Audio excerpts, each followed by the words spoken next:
What's up, Copy Squad? It's your boy, Kyle Milligan of KyleTheWriter.com, and today we're going to talk about crushing imposter syndrome. The question posed to me by a subscriber, one of you beautiful people, was, I'm struggling with imposter syndrome. Do you struggle with it? How did you get over it? Basically, the question was split into two parts, like, how did you overcome imposter syndrome, and do you still feel imposter syndrome?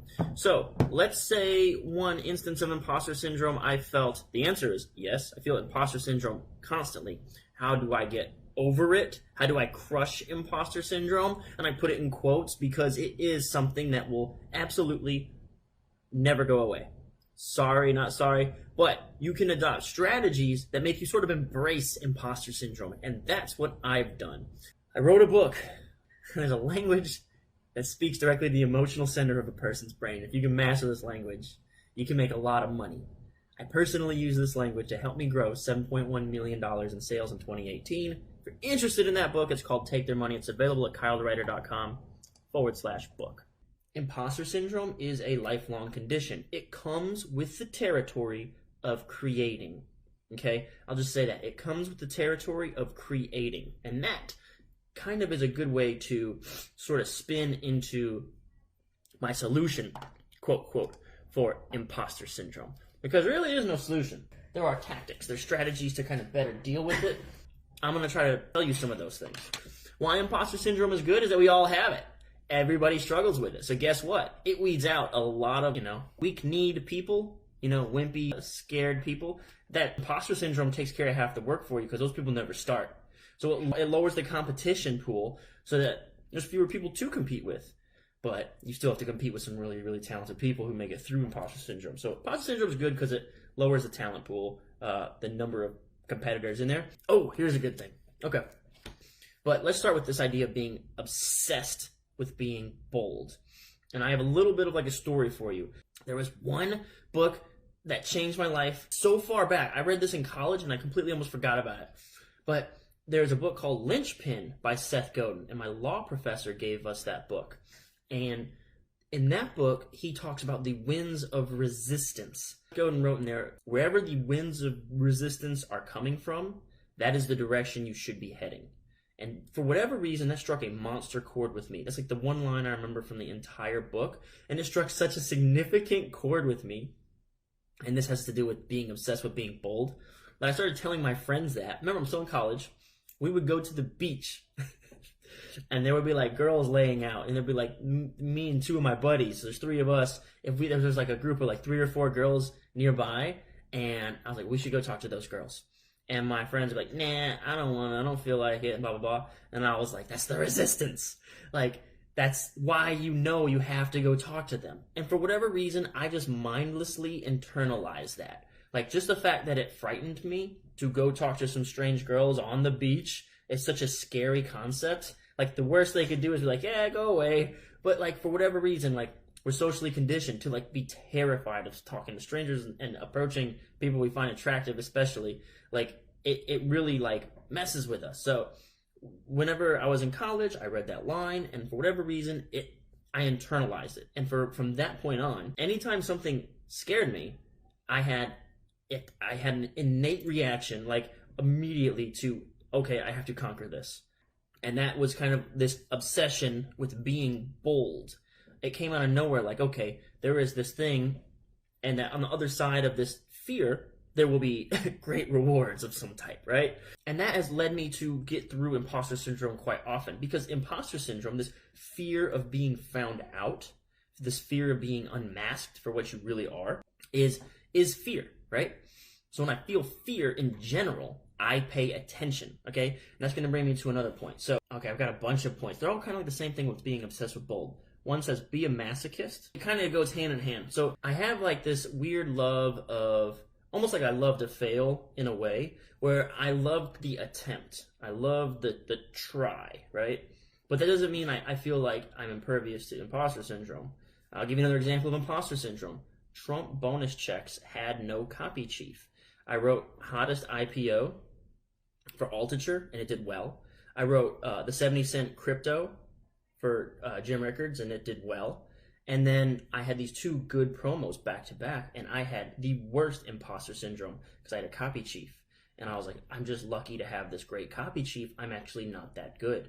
That was my imposter syndrome. I went and I got the opportunity to work on Trump bonus checks with Rob Braddock, who was younger at Agora than me. Purely imposter syndrome. Like, I just had to prove to myself that I could do it. And if I failed, at least I tried, or I would know. If I failed, I would also say, okay, well, I'm new, so, it's no big deal if I failed. So I have this weird masochistic sort of love for vulnerability, for being crazy. Like, he's crazy. Why would he write a promo in his 3rd month without a copy chief? He's gonna fail. So what? If I fail, I tried. Most people are chicken, right? There's a weird sort of pride about being obsessed with being bold. So anytime something weirdly worries me or makes me afraid or scared, I just kind of fight against that, like, out of principle. The other thing, I want to talk about one last thing. It's about perfectionism. One of my cures for imposter syndrome is to produce the S word out of stuff. All right? Produce the S word out of stuff. That could be like more sales letters, more emails, more content. One of the great ways to battle imposter syndrome is if I'm always working on something new, right? I never feel that fear of I've fallen off. Right, so one thing that I do is to keep myself from hanging my ego on one big project, right? Like, oh my God, my book didn't do well, or my promo didn't do well, or this didn't go well. If I can't never stop and feel bad about any of those things or feel like a failure, because I'm already on to the next thing. And it just so happens that when it comes to going on to the next thing, that's one of the hardest parts, is getting over this idea of perfectionism. So perfection is the enemy of the good. Perfection is the enemy of the good. And Rich Schefren said something once to me that I wrote down. He said, perfectionism is trying to convince the world of something about yourself that you don't believe yourself. So if you're a perfectionist writer, perfectionism would be trying to convince the world of something about yourself, that you're a great writer, that you don't believe yourself, right? So if you're a perfectionist writer, you're trying to convince the world, right? I'm not here to convince the world that I'm a great writer. I'm here to make X number of conversion rate percentages and X number of dollars, right? And if I can just do that, then cool. That's also something I got from Seth Godin's Linchpin book, this idea of shipping. Whenever the thing is done, ship it out. Get it off your hands, get it off your plate. Don't sit there and obsess about it, and don't perfect it or critique it. Finish it and ship it. That is another lifelong practice that'll take a lot of reps.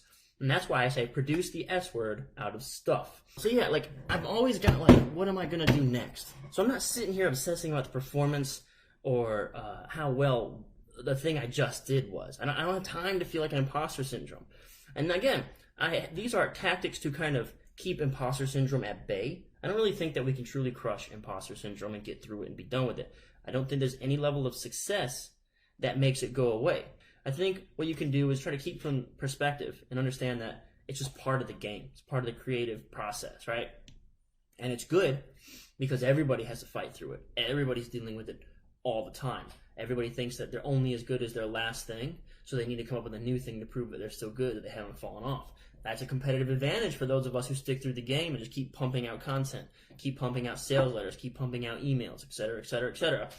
Respect the resistance, meaning is respect that imposter syndrome is part of the resistance. And I respect the hell out of resistance. That's probably what it means about being obsessed and being bold. When I feel the resistance, I respect the power behind the resistance. The resistance is crippling. It will stop you cold in your tracks. You won't be able to do anything. You'll be full of self-doubt. You'll be full of that imposter syndrome. You'll be full of fear. You have to respect that. You have to respect it whenever you decide to go get a second cup of coffee instead of writing that next line of copy, right? Those little things, I respect the resistance so much, which is why I believe in practicing 2 hours of deep work a day.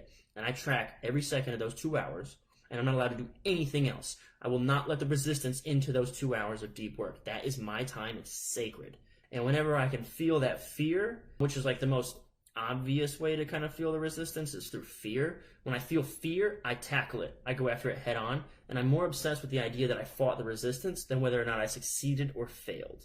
And that's kind of gotten me really through this whole imposter syndrome junk.